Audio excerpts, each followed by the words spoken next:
matter what era I played in, I would have stolen a lot of bases. There goes Brock. He steals second.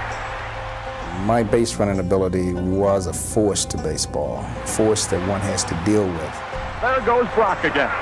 And he's safe with a head-first line. Lou Brock was one of the most dangerous base runners of his or any era. At the time of his retirement, the speedster was 12th all-time in hits and had the most stolen bases in Major League history. To have him on a club, you know, as a leadoff man, that he could hit a home run, he could hit, steal a base, put a lot of pressure on the other club. Brock knew what his job was, to get on base and to run. With Lou, a single is like a double, possibly a triple. Lightning Lou steals his first base of this series and then continues to third. Lou Brock, he could outrun sound, I can tell you that. Lewis Clark Brock was born on June 18, 1939 in El Dorado, Arkansas. He grew up in Collinston, Louisiana, where he worked most of his childhood on a cotton plantation. It was at that point in his life when Brock discovered his love of baseball. The only time we could get ball games was KMOX out of St. Louis. So in the Deep South, you have to wait till 12 o'clock at night, turn your radio on, then you get the Cardinals beam into a little town called Collinston, Louisiana. Though Brock listened to their games, it wasn't the Cardinals who initially signed him. The Chicago Cubs offered him his first contract in 1960, and Brock made his big league debut just a year later in 1961. But in 1964, the Cubs were in need of a starting pitcher, so they sent Brock to the Cardinals in exchange for Ernie Broglio. June 15, they had wanted me not to send out my laundry. I thought I'd be sent back to the minor leagues. I had no idea that I would be traded. I got to St. Louis, and lo and behold, I found a home.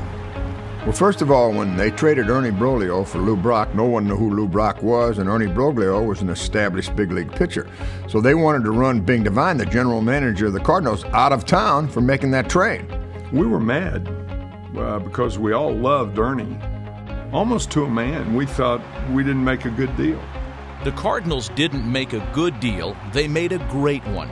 In fact, the trade is widely considered one of the most lopsided in baseball history.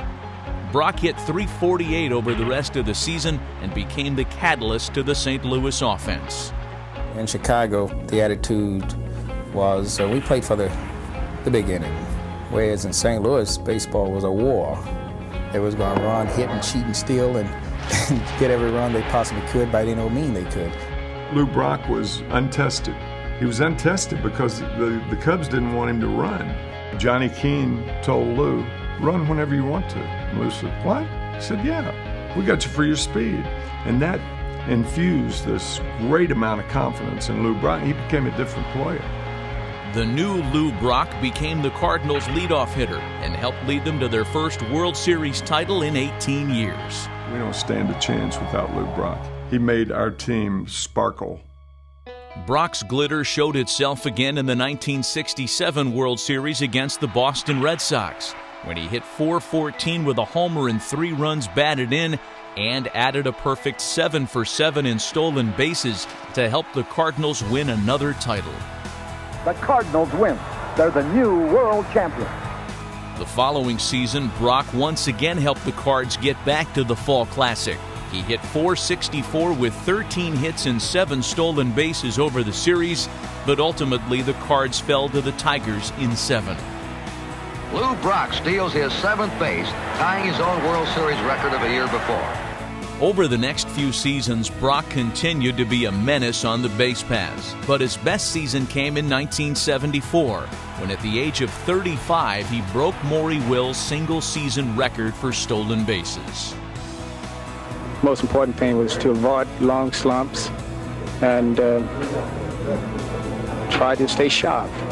And that wasn't an easy job. When you get to be 35, it's extremely tough. Brock ended that season with 118 bags. 3 years later in 1977, he broke Ty Cobb's record for the most career stolen bases. And in his final season of 1979, he reached another historic milestone. Swing, it hits Lamb. They're going to roll it, a base hit. That is number 3,000 for Lou Brock. Brock's impressive career ended with 3,023 career hits, at the time the 12th highest total in Major League history. But the six-time All-Star will always be remembered for his stolen bases. He led the majors in steals on 6 different occasions and is the only player in Major League history to steal 50 or more bases in 12 straight seasons. His 938 career steals were the most all-time when he retired and helped him earn his rightful place in the Baseball Hall of Fame. And now, I feel proud to take my seat among the greatest players ever to play Major League Baseball. Thank you.